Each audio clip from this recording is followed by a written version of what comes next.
Hi guys, welcome back to the browser interview prep series. तो आज की इस वीडियो में हम बात करेंगे सीएसएस की स्पेसिफिसिटी के ऊपर। तो चलिए स्टार्ट करते हैं। तो यहाँ पे CSS स्पेसिफिसिटी भी काफ़ी इंपॉर्टेंट चीज़ है जब आप अपने एलिमेंट्स के ऊपर स्टाइलिंग अप्लाई कर रहे हो। तो बात कर लेता हूँ स्पेसिफिसिटी के ऊपर। तो बेसिकली आपके पास एक एलिमेंट है, राइट, एक HTML की एलिमेंट है। जैसे कि इन दिस केस मैं ले लेता हूँ div।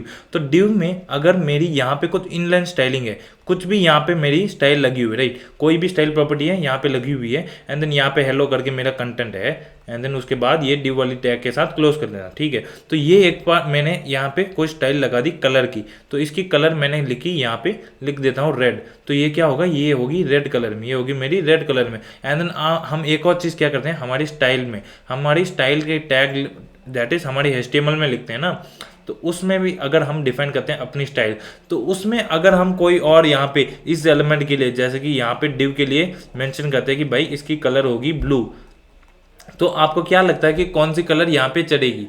ऑफ कोर्स यहाँ पे इन ये रेड वाली, क्योंकि ये इनलाइन स्टाइलिंग है, इसकी स्पेसिफिसिटी है वो काफ़ी ज़्यादा है, राइट। तो यहाँ पे मैंने ओवरव्यू के टर्म्स में बता दिया कि भाई स्पेसिफिसिटी क्या चीज़ है। अभी हम इसके ऊपर डिटेल में थोड़ा डिस्कस करते हैं, राइट। तो इसको मैं हटा देता हूँ एंड देन थोड़ी टर्म्स डिफाइन करता हूँ कि भाई कि CSS जो है वो कैसे इन स्पेसिफिसिटी के रूल्स को मैनेज करता है, राइट, कैसे उसके ऊपर, उसके on behalf of that is उनके बेसिस पे कैसे अपनी जो स्टाइलिंग है उसे अप्लाई करता है। तो यहाँ पे सबसे पहली चीज मैं क्या कहूँगा, स्पेसिफिसिटी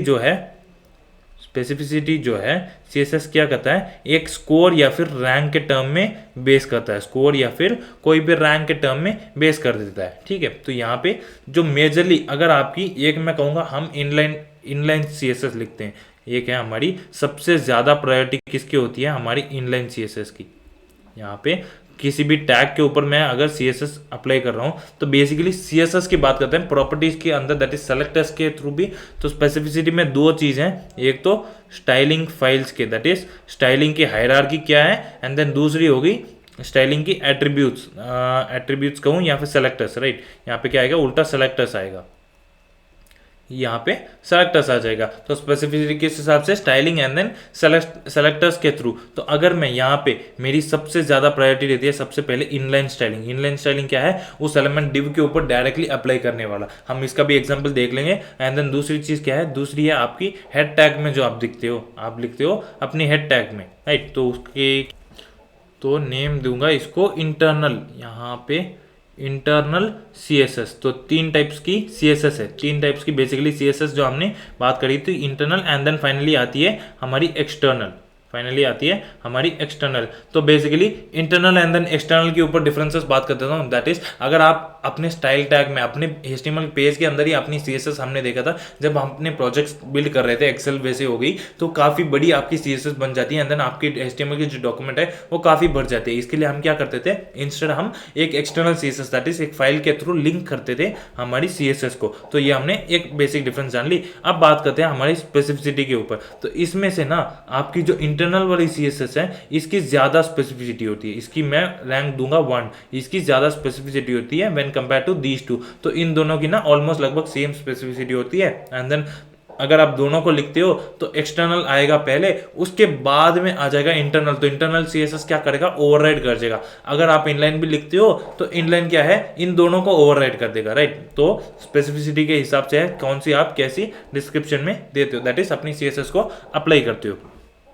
तो ये हो गई हमारी स्टाइलिंग के टर्म्स में। एंड देन अभी बात करते हैं हमारे सेलेक्टर्स के टर्म में। तो यहाँ पे सेलेक्टर्स के टर्म में मैं कैसे डिफाइन करूँगा, सेलेक्टर्स के टर्म में एक थी हमारी इनलाइन स्टाइल्स, जो कि है ही, जिसके थ्रू आप अपनी स्पेसिफिसिटी कुछ ज़्यादा ही डाल सकते हो। यहाँ पे ऑफकोर्स यहाँ पे सेलेक्टर्स नहीं कहूँगा, लेकिन यहाँ पे इंक्लूड कर सकते हो, क्योंकि ये भी कहीं ना कहीं अप्लाई होती है, लेकिन चाहो तो इसको हटा के अलग से भी कर सकते हो, क्योंकि इसकी स्पेसिफिसिटी ऑलवेज ज़्यादा रहेगी, ठीक है। तो यहाँ पे मैं सिंपली सेलेक्टर्स में क्या डाल देता हूँ, सबसे पहले हमारी एलिमेंट सेलेक्टर्स जो है, हमने देखा था क्लास सेलेक्टर, एट्रीब्यूट सेलेक्टर है, ID बेस्ड सेलेक्टर है, and then elements, pseudo classes, pseudo elements, ऐसे हम अपनी सेलेक्टर डिसाइड करते हैं। तो सबसे पहले highest priority when it comes to selectors, तो वो होगी आपकी ID सेलेक्टर। फर्स्ट पोजीशन पे रहेगी कौन सी, आपकी ID वाली सेलेक्टर्स। एंड देन सेकंड कौन सी आएगी, आपकी क्लास वाली सेलेक्टर्स, आपकी क्लास सेलेक्टर्स।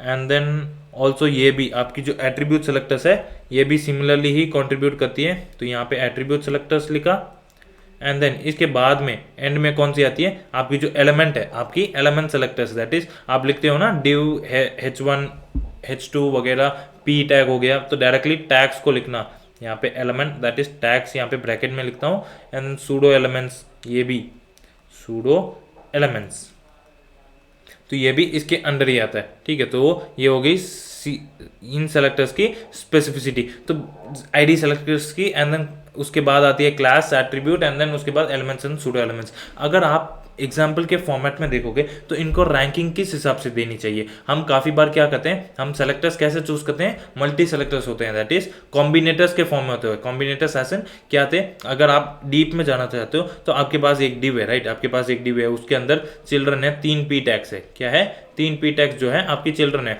अब आप चाहते हो कि यार आप इन सभी के ऊपर पी के ऊपर जाओ, तो आप डायरेक्टली पी टैग नहीं लिखोगे, आप चाहते हो यहाँ पे एक और डिव है जो कि इसके अंदर भी पी है, ठीक है, इसके अंदर भी पी है। अब आप चाहते हो सिर्फ किसको टारगेट करना, आप चाहते हो सिर्फ इनको टारगेट करना, राइट, तो आप इसके लिए क्या लिखोगे, आप लिखोगे डिव स्पेस पी, राइट, ऐसे आप सभी को टारगेट करेंगे डिव स्पेस पी, या फिर इमीडिएटली सिर्फ और सिर्फ फर्स्ट वन को टारगेट करने के लिए क्या करोगे, सिंपली डायरेक्टली यहाँ पे इसको टारगेट करने के लिए यहाँ पे ग्रेटर देन सिंबल लगा दोगे, दैट इज वो इमीडिएट चाइल्ड को जाके पकड़ लेगा। फाइन, थोड़ा ऊपर डिस्प्ले ले आता हूँ, तो इमीडिएट चाइल्ड को जाके ये जाके पकड़ लेगा। ठीक है, तो इसके थ्रू क्या होगा, इसकी स्पेसिफिसिटी है वो ज़्यादा बढ़ चुकी है। अगर यहाँ पे P के ऊपर अगर कोई आईडी भी थी तो इस जगह पे अगर मैं यहाँ पे भी अगर आप देखोगे ना, तो एक गलती मैंने की कि ये भी with in very first child है, तो इसके ऊपर भी स्टाइल अप्लाई हो जाएगी, राइट।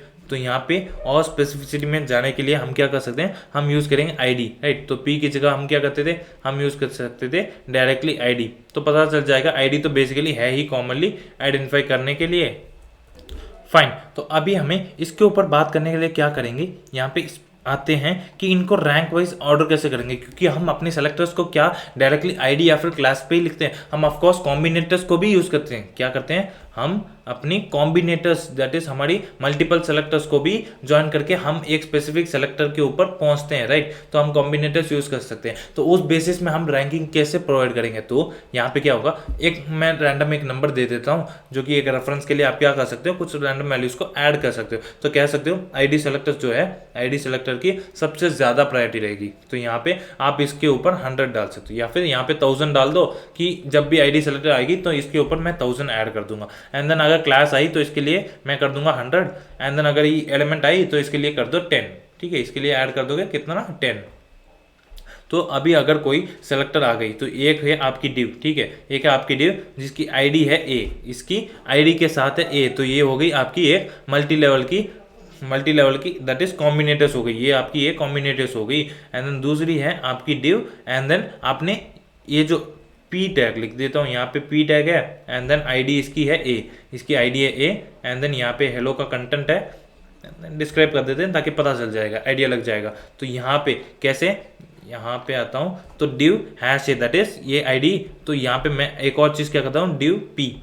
फाइन, तो इसमें आप अभी कैसे अपनी रैंकिंग दोगे, तो मैंने क्या कहा था, इस केस में है तो कॉम्बिनेटर्स, मल्टी केस में तो क्या करेंगे, हम ऐड करेंगे। बेसिकली डिव के लिए कितना था, दैट इज एलिमेंट के लिए हम करेंगे 10, तो 10 प्लस, उसके बाद यहाँ पे भी डिव है तो यहाँ पे भी 10 प्लस, तो यहाँ पे नेक्स्ट क्या है, यहाँ पे है हैश है कितना है 1000, आईडी के लिए हम दे देते 1000, यहाँ पे है जो पी है, पी क्या है, पी भी एक नॉर्मल एलिमेंट है, तो ये हो गया 20 एंड ये हो गया 1010, ये है 1010। तो कौन जीत गया, ऑफकोर्स 1010 जीतेगा क्योंकि वो स्पेसिफिसिटी में कुछ ज्यादा है, राइट। तो आईडी की प्रायोरिटी कुछ ज्यादा होती है। तो ये बस एक रैंडम नंबर था, कुछ खास ऐसा नहीं, लेकिन ब्राउजर कुछ ऐसे टेक्निक्स यूज करता है जिसके थ्रू वो स्पेसिफिसिटी को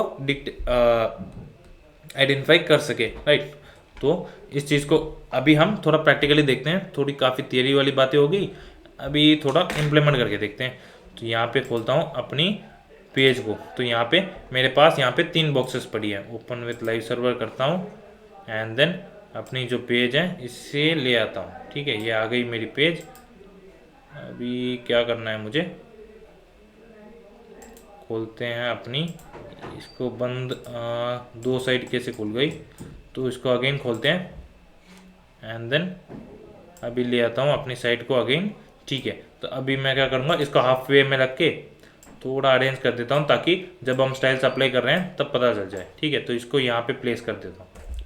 ठीक है, तो यहाँ पे मैंने अपने 3 बॉक्सेस को रख लिए, अभी हमने खोल दिया। तो अभी हम परफॉर्म करते देखते हैं हमारी स्पेसिफिसिटी को। तो सबसे पहले हमारी बात थी इनलाइन स्टाइल्स की। तो इनलाइन स्टाइल्स की अगर बात करूँ तो यहाँ पे क्या करता हूँ, यहाँ पे मेरी ऑलरेडी प्री डिफाइंड स्टाइल्स लगे हुए हैं मेरी आईडी के। तो यहाँ पे अगर मैं अपने बॉक्स के ऊपर मैं क्या करता हूँ, सबसे पहले यहाँ पे अगर बैकग्राउंड कलर या फिर इसको रहने देते हैं, डायरेक्टली इसके ऊपर चलते हैं। इनलाइन स्टाइल्स की बात हुई थी वही करते हैं। तो यहाँ पे अपने बॉक्स 1 को मैं क्या करूँगा, इनलाइन स्टाइल के ऊपर यहाँ पे आप स्टाइल का यहाँ पे एट्रीब्यूट लिख के एंड देन इसके अंदर क्या पास करोगे, इसके अंदर आप डालोगे बैकग्राउंड कलर वाली जो प्रॉपर्टी थी। तो बैकग्राउंड कलर लिखा, बैकग्राउंड कलर एंड देन यहाँ पे क्या लिखता हूँ, येलो।